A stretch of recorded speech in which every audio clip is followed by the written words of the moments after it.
This video is part of the DNA Success Code, and I assume that if you're watching this video, you are serious about life. Not only serious about life, but you wanting to be successful.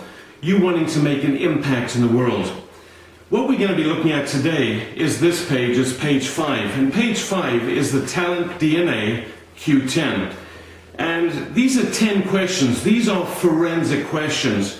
When we talk about forensics in the DNA Success Code, we're talking about positive forensics. Positive because when we look at number 1, the very first question on here, the question talks about exceptionality. Exceptionality is, what are you talented at? And so as we work through these 10 forensic questions, we want you to understand that positive forensics uses a forensic profile system. That is, we use the same forensic system that a crime scene investigator would use. When they're looking for evidence to find out what happened in terms of a crime, who did it, what happened, how do we identify them, what exactly did they do, we're using the same forensic process. I've done forensics for about 18 years. I learned forensics from one of the world's greatest forensic psychologists, Dr. Elizabeth Loftus. I spent 2 years in her basement when I first came to the United States, and I started reading about cases she'd been involved in with Michael Jackson and Ted Bundy and the Hillside Strangler and O.J. Simpson. And I became fascinated with this whole process of discovering evidence. And so what we're doing today is a forensic profile, a positive forensic profile on your life, using 10 forensic questions that when you use them and you ask them about your life, they will help you not only identify talent which is the roadmap, which are those DNA markers that when you identify them and use them, you will be successful in life. So these 10 questions are going to look at your life from every angle. They're going to do a positive forensic analysis, and at the end of that, you're going to start seeing in your own life these thoughts that start coming up. I call it forensic effervescence. That is like bubbles coming up when you open a pop bottle. And all these ideas will start forming in your mind as to where your talents really lie. So the very first question and the very first discovery question I'm going to ask you is this: what are you exceptional at? And when I ask you about exceptionality and the rest of these questions, I want you to look at page 6 as well. I want you to start thinking. I want you to start thinking about 5 particular areas, 5 very specific areas of your life. You're asking the question, where does my talent lie physically? Who am I physically in terms of talent? What is the very best of who I am physically? And then intellectually, how does my mind work? What do I love? Where do I experience flow? Where am I exceptional? And the other questions which we'll look at. So it's physically and then intellectually. It's socially. Where do I fit socially? And where am I exceptional socially? Where am I exceptional emotionally?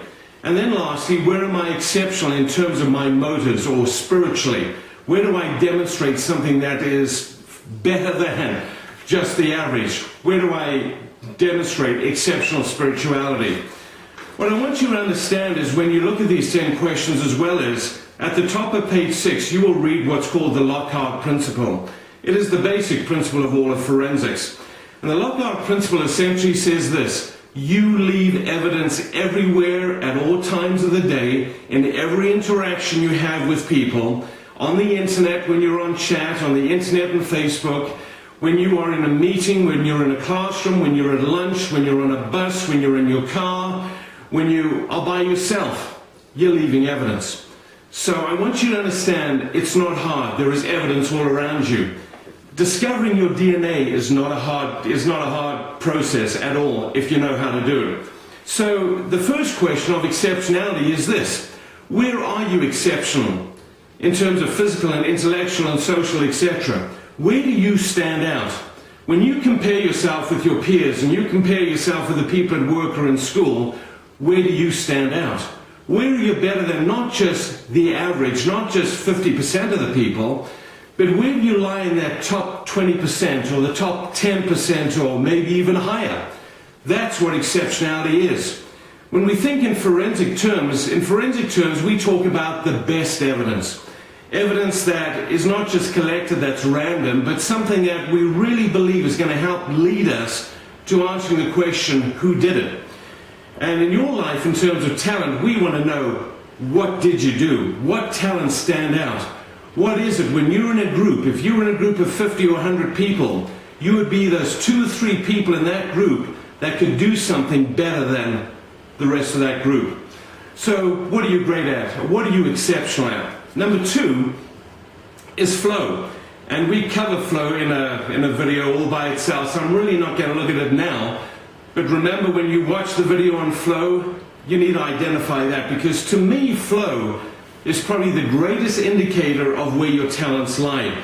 So no more on flow now. When you watch flow, you'll see and you'll understand what I'm getting at. Number 3 is this. Discovery question number 3 is, where have you made an impact in life? Where is it you've done something, again, not just exceptional, but it's something where the impact was definite. They know that you were there. They know it was you that did it. They know it was your talent that resulted in a yearbook being voted on as the best yearbook, in your county or in your school system. Where is it that you made an impact when you gave a speech? Where is it that you made an impact when you took a photograph or did some art, or when you were on stage? Where is it you made an impact? Impact means what you did lasted. It means that it was your talent, which is strong and it's significant, and when you were involved in it, things were different. The course of and the direction of an organization changed. Where have you made an impact? Number 4 is this. What have you done that you've repeated that's exceptional? There are some times in life we can do something really well once, but we really struggle to do it again. It's very difficult. When you read the book, and I encourage you to read in my book, The DNA Code, The Forensics of Purpose, Passion, Performance, pages 116 to 140, where all these 10 discovery questions and reliability discovery questions are listed, and I talk about them. I give you illustrations from my life. But the question is, you've got to repeat it. It's not just something you do once. It's something you can repeat over and over and over again. That's what forensics is. That you can take evidence and you can look at it, and you can, again, in terms of forensic testing, test over and over and over again, and that same evidence is going to be consistent because you can repeat it. Repetition is vital. Number 5 is this.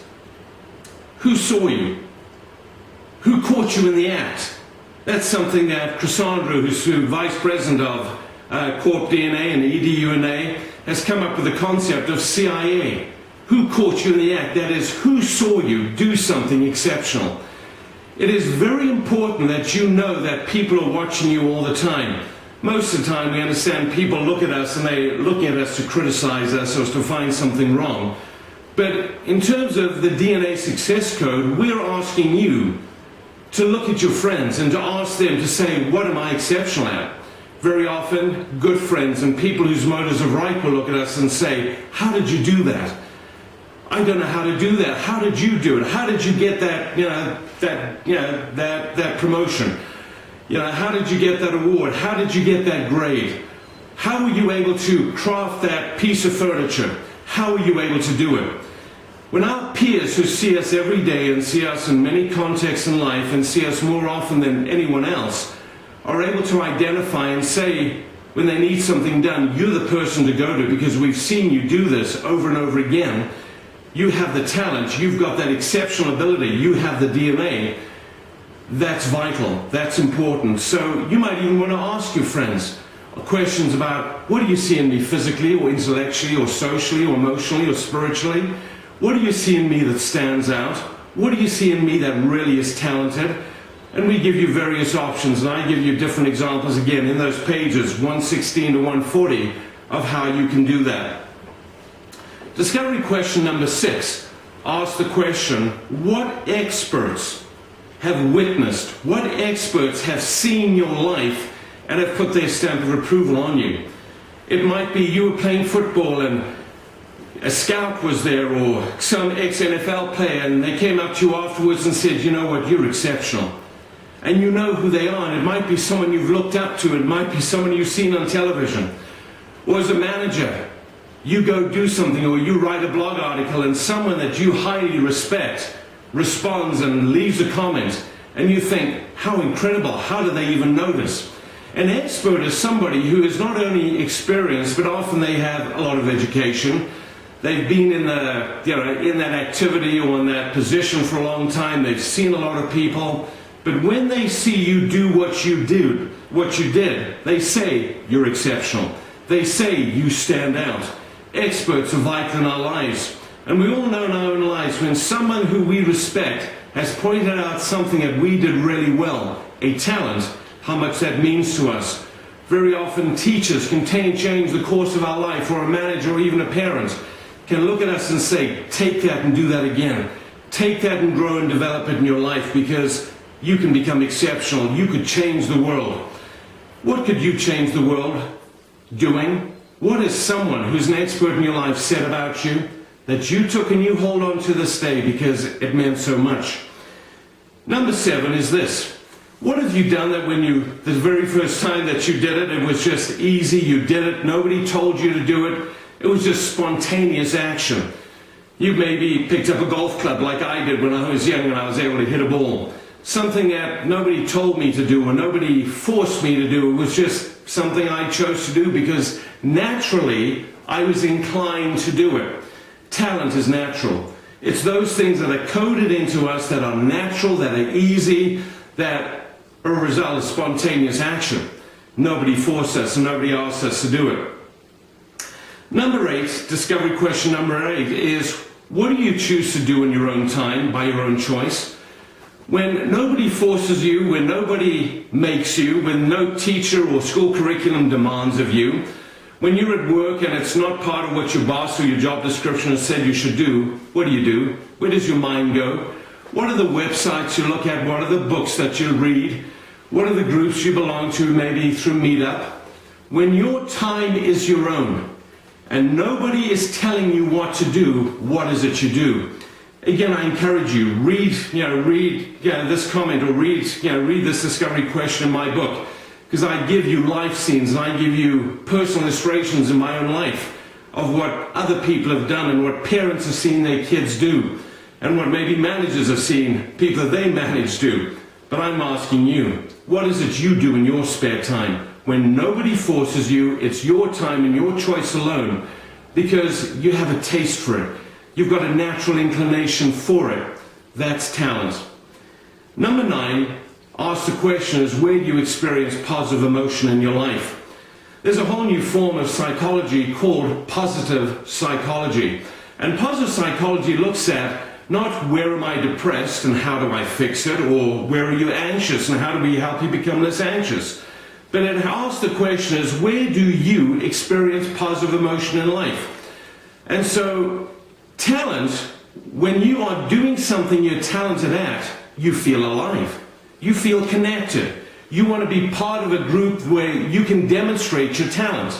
You feel a sense of gratitude. And gratitude is so much part of discovering where your talent lies. When you do something and the very next question or the very next thought in your mind is, when can I do that again? Or, I am so grateful I have the ability to do that. I am so thankful I could do this and change somebody's life, get a good grade, earn a bonus, connect people together, help them restore a relationship. When I'm able to do that and I feel the emotions of gratitude and satisfaction and being alive and my arms just go up because I'm so happy I was able to do it, that's talent. That's part of your DNA code. And then lastly, and this is last for a good reason, it talks about intuition or a gut sense. Really, if you watch any forensic program and you watch or read any forensic book or book about Sherlock Holmes or one of the other great mystery writers, there'll often be something they talk about as intuition or just a gut sense. That is something that just tells you that I am exceptional, that I should go in this direction. But what's important that you understand about your gut sense or intuition is it needs to be guided by these other 9 questions. You need to have the evidence, and then when you have the evidence, you can follow intuition, even though sometimes the evidence doesn't tell you directly that's the answer. But intuition, that gut sense, is just something that never goes away. It's part of who you are internally. It's something you've always wanted to do, and maybe you've never been given the opportunity. Maybe you were told when you were young, you're stupid, don't do that, it's a waste of time, you can't make any money at it. But yet it's something that never left you because it's encoded in your DNA, it's just who you are. And so I encourage you, read the book. Go through and revisit these questions. Take these questions with you throughout the day and keep looking at other people and observing them where they're exceptional. Ask them where they're exceptional. Tell them when they do something, just wonderful. And use these and integrate these into your life as a parent, as a manager, just as a friend to other people, because they're vital. This is positive forensics. It'll change your life. And it'll help you discover what that DNA success code is in your life and lead you to a life of exceptional success.